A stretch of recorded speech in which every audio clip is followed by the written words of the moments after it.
আসসালামু আলাইকুম রহমতুল্লাহি ওবরকাতুহু। সম্মানিত দর্শক, বাংলাদেশের প্রবীণ রাজনীতিবিদ এবং সর্বজন শ্রদ্ধেয় রাজনীতিবিদ মির্জা ফখরুল ইসলাম আলমগীর রাষ্ট্রপতি হিসেবে শপথ গ্রহণ করেছেন। বিএনপির যারা ঘোরতর শত্রু, তারাও আসলে এই ভদ্রলোক সম্পর্কে নেতিবাচক কোনো কথা বলতে পারবেন না। রাজনীতিতে সাধারণত ঘুষ, দুর্নীতি, অনিয়ম, স্বজনপ্রীতি থেকে শুরু করে আরো অনেক বিষয়াদি সামনে আসে। কিন্তু মির্জা ফখরুল সাহেবের যে সুদীর্ঘকালের রাজনীতি, সেই সুদীর্ঘকালের রাজনীতিতে এই বিষয়গুলো সামনে আসেনি। কেবলমাত্র তার ভাই, তবুও জনগণ তার নাম জানে না, তিনি স্থানীয় রাজনীতি করেন, ঠাকুরগাঁয়ের স্থানীয় রাজনীতি করেন, তার সম্পর্কে ২-৪ জন হালকা পাতলা কানাঘুষা করেছেন। আর সাম্প্রতিক সময় বিদেশে থাকে এক বিহারী পুত্র হিসেবে যিনি সমধিক পরিচিত, সেই বিহারী পুত্র এই বয়োবৃদ্ধ সর্বজন শ্রদ্ধ মানুষের ব্যক্তিগত চরিত্র নিয়ে খুবই বাজে এবং অশালীন কিছু কথা বলার চেষ্টা করেছেন। তো রাজনীতিবিদদের সম্পর্কে ইন জেনারেল যে সকল নেতিবাচক বিষয়াদি থাকে, সেদিক থেকে যদি বিবেচনা করেন, এই দুটো বিষয় ছাড়া একজন যাকে বলা হয় প্যাথোলজিক্যাল লায়ার, প্যাথোলজিক্যাল লায়ার মানে তার রক্ত এবং মাংসে মিথ্যা মিশে আছে। প্যাথোলজিক্যাল লায়ার মানে তার বাবা মিথ্যুক ছিল, মাও মিথ্যুক ছিল, এবং সাধারণত দেখা গেল যে পিতামাতার যে সঙ্গম, সেই সঙ্গমের মধ্যেও গণ্ডগোল থাকে। অর্থাৎ জন্মের যাদের ঠাঁই ঠিকানা নেই, কখনো জারজ হয়, কখনো আরো মন্দ কিছু হয়ে যায়। তো এই রকম মানুষগুলো সাধারণত যখন জন্মের পরে অনবরত মিথ্যা বলতে থাকে উদ্দেশ্য প্রণীতভাবে, স্বার্থ নিয়ে, তাদেরকে বলা হয় প্যাথোলজিক্যাল লায়ার। তো ওই যে বিদেশের যে বিহারী পুত্র, যাকে আমরা অনেকে ইল্লু বলি, সেই ইল্লু মিয়া মির্জা ফখরুল সাহেব সম্পর্কে যে ইঙ্গিত দিয়েছে, নোংরা ইঙ্গিত, এগুলো সাধারণত তার মায়ের ক্ষেত্রে, তার বাবার ক্ষেত্রে হয়তো প্রযোজ্য। কিন্তু মির্জা ফখরুল সাহেবের যারা ঘোরতর শত্রু, তারাও এই কথা বিশ্বাস করবেন না। তো এরকম মানে যারা প্যাথোলজিক্যাল লায়ার, এরকম একজন লায়ারের বক্তব্য ছাড়া বাংলাদেশে যারা বসবাস করেন, এরকম কোনো মানুষ এই ভদ্রলোক সম্পর্কে কোনো বাজে কথা বলেনি। তো সেই অবস্থাতে যখন তিনি রাষ্ট্রপতি পদে গেলেন, সবাই ধরে নিয়েছে যে এবার সেখানে সাহিত্য যাবে, সংস্কৃতি যাবে, জ্ঞান যাবে, গরিমা যাবে, কবিতা যাবে, আরো অনেক কিছু। এর কারণে তিনি কবিতা প্রেমী একজন মানুষ। কিন্তু যেদিন তিনি শপথ নিলেন, সেদিন নানা কারণে সেই শপথের অনুষ্ঠানটি কেমন যেন কালিমা যুক্ত হয়ে গেল। বহু সংখ্যক মানুষ সেদিন উপস্থিত, স্মরণকালের সবচেয়ে বেশি মানুষ একটি অনুষ্ঠানে উপস্থিত হয়েছেন। স্বয়ং প্রধানমন্ত্রী তার স্ত্রীকে নিয়ে উপস্থিত হয়েছেন। সেখানে প্রধানমন্ত্রী, রাষ্ট্রপতি সহ অনেকের সঙ্গে সেলফি তুলেছেন, এবং সে সকল সেলফি আবার সামাজিক মাধ্যমে ঘুরে বেরিয়েছে। বঙ্গভবনের বিভিন্ন দৃশ্য, তারপরে বিভিন্ন যে সকল ফটো কার্ড প্রচণ্ডভাবে ভাইরাল হয়েছে। তার মধ্যে মির্জা ফখরুল ইসলাম সাহেবের জামাতা, তার কয় মেয়ে আমি জানি না, তবে এক মেয়ে যে অনেক আগের থেকে তিনি সুপরিচিত, মেয়ের নাম শামা হারুস। তো এই ভদ্রমহিলা, তিনি তার পিতা যখন জেলে ছিলেন তখন তাকে নিয়ে একটি আবেগঘন স্ট্যাটাস দিয়েছিলেন, এবং সেই স্ট্যাটাসের প্রেক্ষিতে আমি আবার একটা লেখা লিখেছিলাম নয়াদিগন্তে। মহাসচিব জেল থেকে বের হয়ে আবার আমাকে টেলিফোন করেছিলেন, ধন্যবাদ জানিয়েছিলেন দুটো কারণে। প্রথমত সেই লেখাটির কারণে, আর দ্বিতীয় কারণ হলো জেলখানাতে আমি যে রুমে ছিলাম কাশিমপুরে, ঠিক সেম রুমটাতে তিনি ছিলেন। আর ওখানে আমাকে যে সেবা করত যে ছেলেটি, তিনি মির্জা ফখরুল ইসলাম আলমগীর সাহেবের সেবা করতেন। ফলে ওই সুবাদে মানে আমার ব্যক্তিগত আচরণ কি, চালচলন কি, ওই 50 দিন আমি জেলখানায় কি করেছি, এটা উনি সঙ্গত কারণে জেনে গিয়েছিলেন। তো উনি সেখান থেকে বের হয়ে আমাকে একটা টেলিফোন করেছিলেন, আমরা দীর্ঘক্ষণ কথাবার্তা বলেছিলাম। তো এর প্রেক্ষিতেই এই যে মির্জা ফখরুল ইসলাম আলমগীরের কন্যা সামারু, তার সম্পর্কে একটা আপত্ত স্নেহ কাজ করেছিল। পরবর্তীতে যেটা জানলাম সেটা হলো এই সামারুর যে স্বামী ফাহাম আব্দুল সালাম, তার সম্পর্কে। তো ফাহাম বিতর্ক করতেন আব্দুল নত্ত সারের মতো একটা সময়, দেখতে শুনতে বেশ স্মার্ট, তারপরে স্ট্রেট ফরওয়ার্ড হয়তো কথাবার্তা বলেন। পশ্চিমা ধাঁচের যে বইপত্রগুলো রয়েছে, বিশেষ করে যেগুলোকে বলা হয় ফিলসফিক্যাল আর লজিক্যাল যে সকল বই রয়েছে, তিনি এ সকল বইপত্র পড়েন, এটা বোঝা যায়। সেটা ইমানুয়েল কান্ট হতে পারে বা শফেনহাওয়ার হতে পারে, এই ধরনের বইগুলো পড়েন। এই ধরনের বই পড়লে মানুষের কথাবার্তায় যে ধরনের আর্ট আসে, ফাহাম আব্দুল সালামের কথায় ঠিক ওইরকম আর্ট মনে হচ্ছিল। তিনি কথাবার্তা বলতে গেলে বা লিখতে গেলে অনেক সময় দৃষ্টিকটুভাবে উপস্থাপন করেন অনেক কিছু, বা ক্ষেত্র বিশেষে মুখের শব্দ বিকৃত করেন, গালাগাল করেন। কিন্তু আমাদের দেশে গালাগালি সাম্প্রতিক সময় যেভাবে মানে রীতিমতো প্রাতিষ্ঠানিক রূপ লাভ করেছে, সে তুলনায় তার যে গালাগাল, সেই গালাগালটা আরেকটু পরিশীলিত গালাগাল মোটামুটি শোনা যায় যৌক্তিকভাবে। ভদ্রলোকের সঙ্গে আমার কখনো পরিচয় হয়নি। তো তার কয়েকটি বিতর্ক প্রতিযোগিতার স্কুল জীবনের যে ছবি, তাতে দেখলাম যে 93-তে তিনি টেলিভিশনে বিতর্ক প্রতিযোগিতায় অংশগ্রহণ করেছিলেন। ধরে নেওয়া হয় ওই সময় তিনি স্কুলে অথবা কলেজে পড়তেন। তো ওই সময়টাতে যদি তিনি স্কুল এবং কলেজে পড়তেন, ধরে নেন যে আমাদের যে এইজ, আমাদের এইজের তুলনায় হয়তো 15 বছরের 15 বা 16 বছরের তিনি আরো তরুণ হবেন। তো তার জন্য ওই একে তো মির্জা ফখরুল সাহেবের জামাই, শাহ মাহরুমের জামাই, তো এই কারণে তার প্রতি একটা আপত্তির সবসময় কাজ করেছে।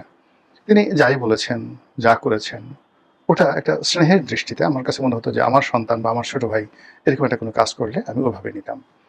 তো সেই ফাহাম আব্দুল সালাম বাংলাদেশে এই জুলাই আগস্ট বিপ্লবের পরে এসছেন। তো তাকে মুখোমুখি আমার কখনো দেখার সুযোগ হয়নি। নেভার এভার আমার সঙ্গে ফাহামের কখনোই কথা হয়নি। কিন্তু এরা, ফাহাম একটা সময় পিনাকি, ইলিয়াস এই চক্রের সঙ্গে একবার জড়িয়ে গিয়েছিলেন। আবার পরবর্তীতে দেখা গেল যে তাদের সঙ্গে তার সেই চক্রটা ভেঙে যায়, তিনি আবার তাদের মতো আলাদা হয়ে যান। তো আমাদের এই সমাজ ইদানিং কিছু মানুষ হয়েছে যারা মূলত এদেরকে ব্লগার বলবেন না অ্যাক্টিভিজম করে অ্যাক্টিভিস্ট বলবেন, বা ইউটিউবার বলবেন। আমি এই জিনিসগুলো আমি নিজে দীর্ঘদিন যাবৎ ইউটিউবের সঙ্গে আছি। আমি বুঝি না যে আমাকে কেন ইউটিউবার বলা হবে বা কেন আমাকে ব্লগার বলা হবে, বা আমাকে কেন অ্যাক্টিভিস্ট বলা হবে। মানে অ্যাক্টিভিস্ট বলতে আসলে কি বোঝায়, এই বিষয়গুলো নিয়ে আমার নিজেরই যথেষ্ট কনফিউশন আছে। ফলে ফাহামকে কেউ হয়তো অ্যাক্টিভিস্ট বলেন, কেউ ইউটিউবার বলেন, কেউ আরো অনেক কথাবার্তা বলেন। তো এটা নিয়ে আমার মূল ব্যাপার হলো যে এগুলো নিয়ে আমার দরকার নেই। দরকার হলো যে সে আসলে যে কথাগুলো বলছেন, সেগুলো যখন আমার কানে আসছে, সেগুলো কিভাবে রিয়াকশন আমি করি। যতটুকু তিনি যাবৎকালে বলেছেন প্রায় সব কথাই চৌকোষ, আপনার দ্বিমত থাকতে পারে কিন্তু আপনি অস্বীকার করতে পারবেন না, ইত্যাদি ইত্যাদি ইত্যাদি। তো সেই ফাহাম আব্দুল সালাম যখন বাংলাদেশে এলেন, বিভিন্ন জায়গাতে তিনি অনুষ্ঠান করলেন। আমি দেখলাম যে অন অ্যাভারেজে টেলিভিশন থেকে যেভাবে লম্বা চূড়া মনে হয়, কিন্তু বাস্তবে তিনি সে তুলনায় একটু খাটো, স্বাভাবিকভাবে একটু খাটো, অনেকটা সেই শাহেদ আলম, সাংবাদিক শাহেদ আলম, পিনাকি ইলিয়াসরা যাকে গালাগাল করে বিরিয়ানি আলম বলেন, he is mostly bad named by Biryani Alam. তো এই ফাহাম আব্দুল সালাম এবং শাহেদ আলম, এদের উচ্চতা ঠিক সমপর্যায়ের হতে পারে, এরকমভাবে একটা আন্দাজ করলাম। শাহেদ আলমকে আমি চিনি ব্যক্তিগতভাবে, আমার সাথে সম্পর্ক ভালো, কাজে আমি উচ্চতাটা মাপতে পারি এবং সেই উচ্চতায় আমি ফাহামকে ধরে নিয়েছি। তো এই ফাহাম বঙ্গভবনে গেলেন তার মানে শ্বশুরের অনুষ্ঠান উপলক্ষে। সব লোকজন নানা রকম ট্রল শুরু করলো। সেই একটা মানে ব্রেস্ট, মানে ডবল ব্রেস্ট বলা হয় এগুলোকে, এক ধরনের কোট পরে আসছে, যেটা একসময় সাধারণত 70-এর দশকে এই ধরনের কোট পরা হতো, বড় বড়, অনেক বড়, মানে যাকে বলা হয় সেই কোটের যে কলার, ওই কলার এখন সাধারণত কেউ পরে না। মানে আপনি যত দামি এ যুগের আছে, ইভেন 50-এর দশকে, 60-এর দশকে ওই সময়টাতে ধরনের ডবল ব্রেস্ট কোট পরা হতো না। তো এটাকে একজন ইয়াং, একেবারে ইয়াং, তারপরে সাইজে একেবারে ছোট, যদি এটা খুব বড় লম্বা প্রকৃতির হতো, ডোনাল্ড ট্রাম্পের মতো লোক হতো, তাহলে এটা হয়তো কেমন দেখাতো আমি জানি না, কিন্তু এই কোটটি আসলে তার সঙ্গে মানায়নি।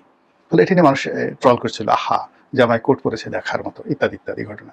এখন পোশাক আশাক একান্ত ব্যক্তিগত রুচির বিষয়, কে কোনটা পরবে না না পরবে এটা তো একান্ত ব্যক্তিগত বিষয়। কিন্তু বঙ্গভবন, শাহ মাহরুফ মির্জা, মির্জা ফখরুলের ড্রেস কোড, ফাহাম আব্দুল সালামের যে ব্যক্তিত্ব, তার সঙ্গে আসলে কোটটা নিয়ে সাধারণ জনগণ যে বিতর্ক করছে, এর মধ্যে আমি নেতিবাচক কিছু দেখি না, because they are expecting much more positive things from Faham Abdul Salam. কিন্তু সেটা হয়তো পোশাকের ক্ষেত্রে সে যাকে বলা হয় রাখতে পারেনি, সে তার নিজের ব্যক্তিগত যে রুচি অভিরুচি সেটা পোশাকে ফুটিয়ে তুলেছে। দ্বিতীয়ত হলো, সে পারিবারিক একটা অনুষ্ঠানে বসেছে, এটা রাষ্ট্রপতির অনুষ্ঠান, তার শ্বশুর অনুষ্ঠান। আমাদের দেশে সাধারণত ময় মুরব্বীদের সামনে আমরা পা তুলে বসি না, এমনকি চেয়ারে হেলান দিয়েও ওইভাবে খুব স্টাইল করে বসি না। এটা আমাদের দেশের ভদ্রতা। বিশেষ করে মির্জা ফখরুল সাহেবের মতো যেখানে হাই গ্রেডের ভদ্রলোক, জেন্টলম্যান, তিনি মানে তার কতটা জেন্টল, একটা অনুষ্ঠানে ধরুন আমি গেছি, তো তিনি তো আমার সে বয়সে অনেক বড়, সম্মানিত, কিন্তু জীবনে কখনো তুমি করে বলেননি, আপনি আপনি করে বলেন। উনি আমাকে দেখে সোফা থেকে দাঁড়িয়ে গেলেন এবং তার নিজের আসনটি তিনি ছেড়ে দিলেন। তা আমি বললাম যে, ভাই আমি তো এখানে বসতে পারবো না, আপনি এখানে বসেন প্লিজ প্লিজ। সে কিছুতেই বসলো না। পরে সেই সোফার উল্টো দিকে একটা চৌকি ছিল, সেই চোখে আমি এবং উনি পাশাপাশি বসে প্রায় 2.5 ঘন্টা 3 ঘন্টা আমরা সেই অনুষ্ঠানে বসে গল্প করলাম, কিন্তু কিছুতেই তিনি আমার সামনে সেই সোফাতে বসলেন। এইরকম ভদ্রলোক। তো যে মির্জা ফখরুল সাহেব সোফা ছেড়ে দিলেন, তার পাশে কিন্তু মোয়াজ্জেম হোসেন আলাল সাহেব ছিলেন, তিনি কিন্তু আমার বন্ধু মানুষ। তো মোয়াজ্জেম হোসেন আলাল কিন্তু সোফা ছাড়েননি। কিংবা ধরুন তার পাশে আরো একজন নেতা ছিলেন, তিনি কিন্তু সোফা ছাড়েননি, কিন্তু মির্জা ফখরুল ইসলাম আলমগীর সাহেব সোফা ছেড়ে দিয়েছিলেন। তো এরকম একজন ভদ্রলোক মানুষ, কাজেই তার জামাতা, তার মেয়ে, তার কন্যা, তার সন্তান সম্পর্কে তো মানুষ ওইরকমই আশা করে। তো সেখানে তিনি পায়ের উপর পা তুলে যেভাবে তিনি বসেছেন, এটা অনেকের কাছে দৃষ্টিকটু এবং সবাই বলার চেষ্টা করছে এবার বঙ্গভবন গেছে, বঙ্গভবন এবার জামাই ঢুকেছে, জামাই একেবারে মির্জা ফখরুলকে শেষ করে দেবে। এখন কতটা শেষ করবে কি করবে না, থাকবে কি থাকবে না, এই ধরনের কথাবার্তা হচ্ছে। ইতিমধ্যে সামার মির্জা ফখরুল ইসলামের ছেড়ে দেওয়া আসনে তিনি নির্বাচন করবেন, সেটি নিয়ে আলাপ আলোচনা হচ্ছে। তো এইরকম অবস্থা চলছে। কাজেই ফাহাম আব্দুল সালাম সম্পর্কে আর অতিরিক্ত কিছু বলার দরকার নেই, এই পর্যন্ত থেকে আমি শুধুমাত্র অতীতে সেই বঙ্গভবনের ইতিহাস বলি।